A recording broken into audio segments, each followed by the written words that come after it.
Bharti Del Monte, it's been a green evolution. After a few failed attempts, the company realized the best way forward is to let the farmer do what he does best, work on his land.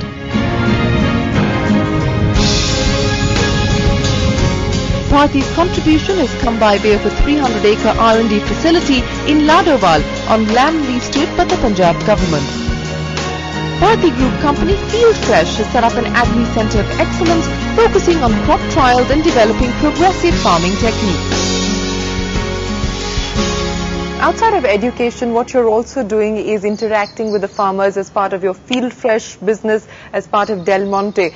There's a lot of challenges whereas, Indian agriculture is concerned. How have you been able to, again, bridge the trust deficit that currently exists? And also, how have you really been able to change the lives of the Indian farmer at this point in time? The 300-acre R&D facility, Agri Centre of Excellence, which we call ACE in Punjab, has been the bedrock of innovation, of trying out new varieties, new seeds.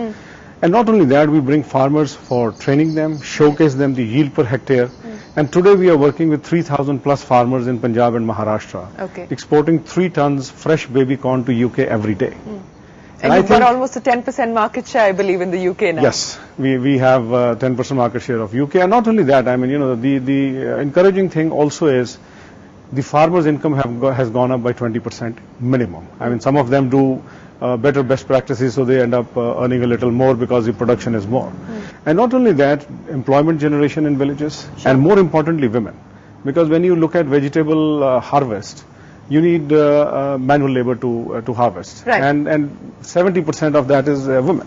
You said that you've touched the lives of about 3,000 farmers currently. What is the target then? Because, we're talking about almost 70% of, India's sort of population, which is dependent on agriculture in some fashion. So what are we actually talking about in terms of scale and in terms of your vision going forward? Clearly, I think going forward, we are looking at building a huge corn story both for the domestic market as well as exports.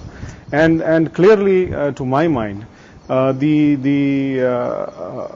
other advantage which the farmers are seeing clearly is the water level, which was eroding because you are doing vegetables rather than doing rice. So we moved them into a crop diversification program.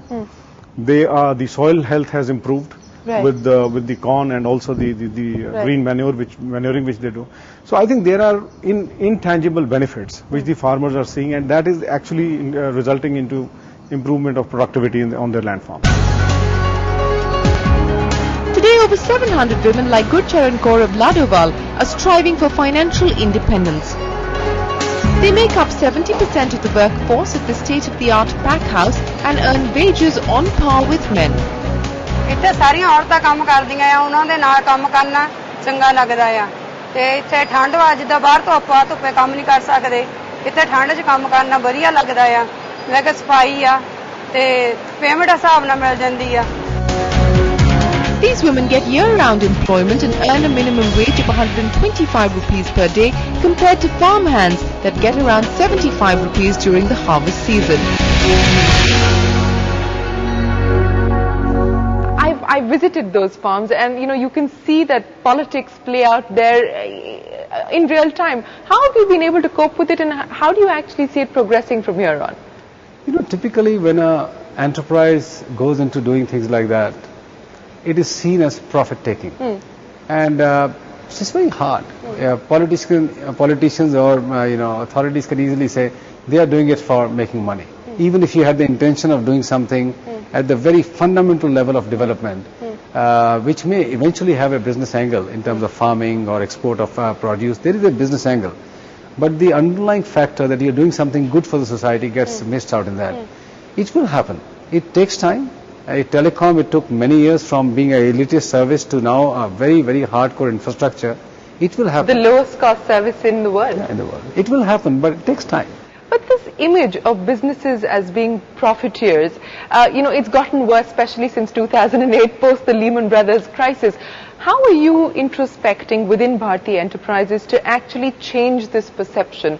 What do you think will be the crucial challenge as businesses go out there and try and articulate and communicate that they're good for society, that what they're doing benefits society at this point in time, given the fact that there seems to be such a toxic image with regards to businesses currently? Well, I think there are businesses and businesses, or business houses and different business houses. Some people have transcended. And I think the first one really coming out of this at some point in time, other than the House of Tatas, which has been there for 100 years, was Infosys. And very successfully, they, very, very profitable company, but good for the society. I personally believe we are now entering that very exalted orbit of a company which is well run, profitable, but good for the society.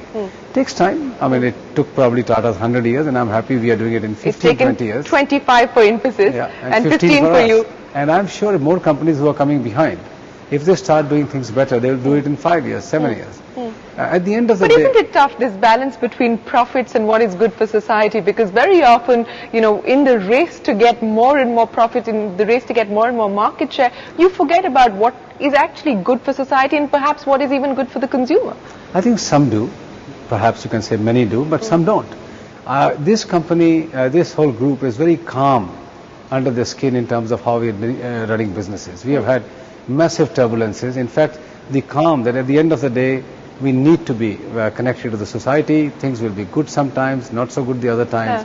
Keeps a very good sense of inner calm, and therefore... What is the secret behind this inner calm? And I know you've faced many, many turbulent storms, a lot of rough weather. What is the secret behind this sort of calm in that sense, Mr. Mittal? I think very, very strong attachment to the cause, but a very strong detachment to the outcome. You're sounding like the Bhagavad Gita now. No, but we practice it. I'm telling you, we are so delighted on small things in life. When you open up a school in a particular village, when you have those little kids going in uniforms, their parents coming to thank you and bless you. And then of course there is a quarterly result which comes out every quarter to show you how well you have done. So what makes you happier, the quarterly results and the analysts giving you a thumbs up, or the parents who are coming down to the schools that you've actually started? I think both have to be balanced. To be honest, if you wouldn't have had business success, even if we had a great desire to do something in the society, you wouldn't have been able to. We wouldn't have been able to do it. Both need to be done well. Work hard, create great business results, but where those business results are then directed and focused needs to be beyond just your personal need, or if I may use the word greed. So, you've been called a hero of philanthropy by the Forbes magazine, similar sort of labels attached to you by the Wall Street Journal. How does that make you feel? Does it make you aspire to do even more on this front, or do you get a little uncomfortable with all of the focus and the spotlight on you? I think we avoid, really connecting with any lists, whether it's the Forbes rich list or my ranking list and all that. We just want to be known by everyone in the space that we work in. Do you think, things like the richest list or the most powerful list, is that a good barometer of success to your mind? Not at all. In fact, I cringe every time these lists come out. I never feel powerful as powerful they show us, and I never feel so low as sometimes they will show you. So, to my mind, these lists have really no meaning. They are built and made on very, very superficial, traits or numbers, and I would say they need to go deeper to see what good a company is doing. Mr. Murthy was talking about doing a respectability list or a respectability index. What would your idea be if we need to move away from these power and rich and, all of those sorts of lists? I think I'll even go beyond the respectability list, because again, that has a very strong connotation of what do I want from this whole game. I would say there should be a list of do-gooders, people who are doing good all around, in business and outside business. You need to be responsible towards that. What good is it that if you build a great business and you are just known as a great businessman and you go into the sunset? You need to do many more things.